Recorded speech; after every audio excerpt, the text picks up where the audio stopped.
शहजादी और सार्स। एक खुशियों से भरी झील के किनारे एक खूबसूरत सी हिजाब पहनी शहजादी रहती थी। इसकी आदत बड़ी निराली थी। वो हमेशा हल्के रंग के कीमती लिबास पहनती, दिन के वक्त गुलाबी लिबास और रात को दूध जैसा सफेद। हर कोई उसे देखकर कहता, ये तो झील की रोशनी है। एक दिन शहजादी ने सोचा, चलो आज झील के किनारे थोड़ी हुआ खाते हैं। वो अपने गुलाबी लिबास में झील की तरफ निकल गई। सब कुछ पुरसुकून था कि अचानक एक लंबी गर्दन वाला सफेद सा राजहंस सार्स उसके सामने आया। बड़े आराम से चलता हुआ उसके करीब से गुजर गया। शहजादी ने बस एक नजर डाली और कहा, खूबसूरत है।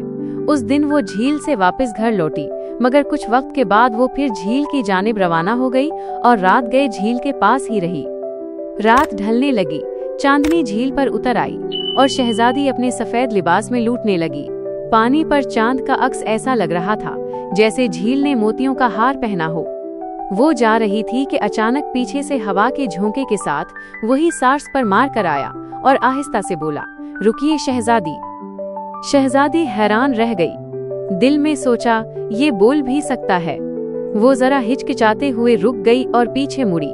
मैं दिन भर आपको देखता रहा, मगर बात करने की हिम्मत न हुई। क्या आप मेरे साथ झील के दूसरे किनारे चलेंगी? वहाँ रोशनी और भी खूबसूरत है। शहजादी शिशोपंज में पड़ गई। ये क्या माजरा है?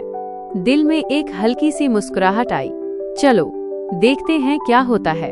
और वो सार्स के साथ झील में अपने आप हवा में उड़ती हुई रोशनियों की जानिब बढ़ गई। इस रात झील ने पहली बार खुशियों से ज्यादा राज छुपाए थे।